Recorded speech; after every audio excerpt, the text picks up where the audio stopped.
روزے کے بارے میں بعض غلط باتیں پائی جاتی ہیں کہ جن کا حقیقت سے کوئی تعلق نہیں۔ ایک غلط فہمی یہ ہے کہ الٹی آنے سے روزہ ٹوٹ جاتا ہے کیا؟ تو درست مسئلہ یہ ہے کہ خود بخود کتنی ہی الٹی آئے اس سے روزہ نہیں ٹوٹتا، البتہ جان بوجھ کر انگلی منہ میں ڈال کر الٹی کی، وہ اگر منہ بھر ہوگی تو اس سے روزہ ٹوٹ جائے گا۔ ایک اور غلط فہمی کہ بحالت روزہ احتلام ہو جائے تو اس سے روزہ ٹوٹ جاتا ہے۔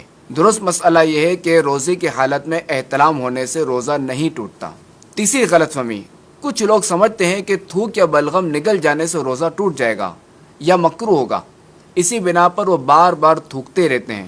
درست مسئلہ یہ ہے کہ تھوک اور بلغم منہ میں نگلنے سے روزہ نہیں ٹوٹتا۔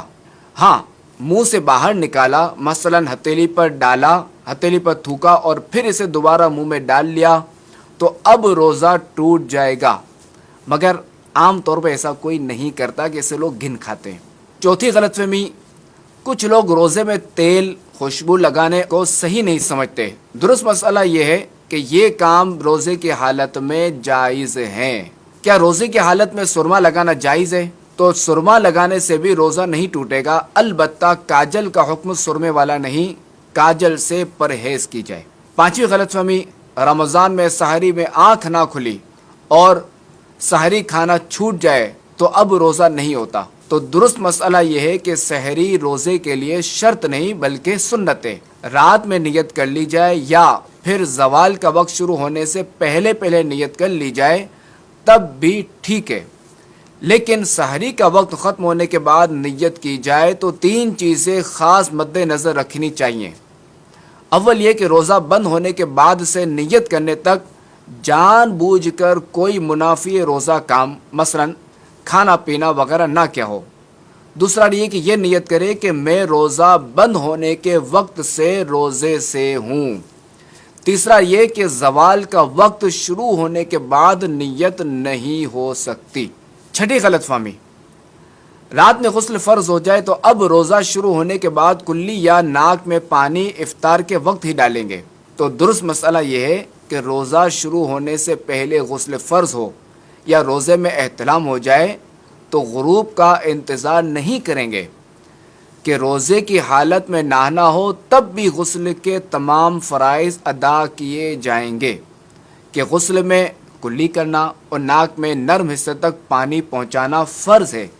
اس کے بغیر نہ غسل اترے گا نہ ہی نمازیں ہوں گی۔ اور یاد رہے کہ روزہ ہو تو غرغرہ نہیں کریں گے، اور عام دنوں میں بھی غرغرہ غسل کا فرض یا کلی کا حصہ نہیں بلکہ یہ الگ سے سنت ہے، وہ بھی اس وقت جب روزہ نہ ہو۔ البتہ روزے کی حالت میں ناک میں پانی سانس کے ذریعے اوپر کھینچنے کی اجازت نہیں۔ ساتویں غلط فہمی، حالت روزہ میں مسواک نہیں کی جا سکتی۔ تو درست مسئلہ یہ ہے کہ مسواک بالکل کی جا سکتی ہے، البتہ یہ احتیاط رکھی جائے کہ ریشے حلق میں نہ جائیں۔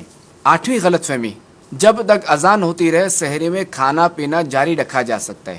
تو درست مسئلہ یہ ہے کہ اذان فجر نماز فجر کے لیے ہوتی ہے، اور جب یہ دی جاتی ہے تو اس وقت سحری کا وقت ختم ہو چکا ہوتا ہے، تو لہٰذا جو اذان کے وقت کھانا پینا جاری رکھتے ہیں یا پوری اذان ختم ہونے کا انتظار کرتے ہیں تو یاد رکھیے کہ ایسوں کا روزہ نہیں ہوتا۔ نویں غلط فہمی، چوٹ وغیرہ لگنے پر خون نکل آئے یا خون ٹیسٹ کروانے سے روزے پر کوئی اثر پڑتا ہے۔ تو درست مسئلہ یہ ہے کہ جسم سے کوئی چیز باہر آئے اس سے روزہ نہیں ٹوٹتا، لہٰذا ٹیسٹ کے لیے خون نکلنے یا زخمی ہونے پر خون بہنے سے روزہ نہیں ٹوٹے گا۔ روزہ کسی چیز کے براہ راست معدے یا دماغ تک پہنچنے پر ٹوٹتا ہے، البتہ چند صورتیں مستثنی ہیں، جیسے کہ روزہ یاد ہوتے ہوئے جان بوجھ کر منہ بھر کے کرنا، جیسے انگلی ڈال کر الٹی کرنا، تو اس سے روزہ ٹوٹ جاتا ہے۔ 10ویں غلط فہمی، روزے میں انجیکشن لگانے سے روزہ ٹوٹ جائے گا۔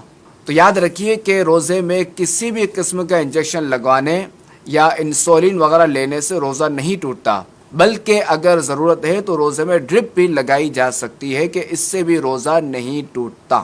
11ویں غلط فہمی، روزے میں عطر یا خوشبو سونگنے سے روزہ ٹوٹ جاتا ہے۔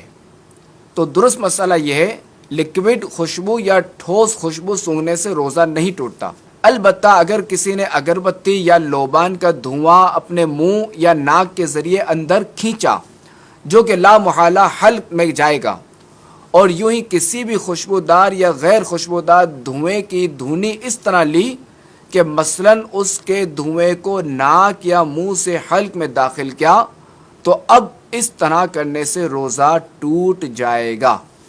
اللہ کریم ہمارے روزے برباد ہونے سے بچائے اور ہمیں روزے کی نورانیت عطا فرمائے۔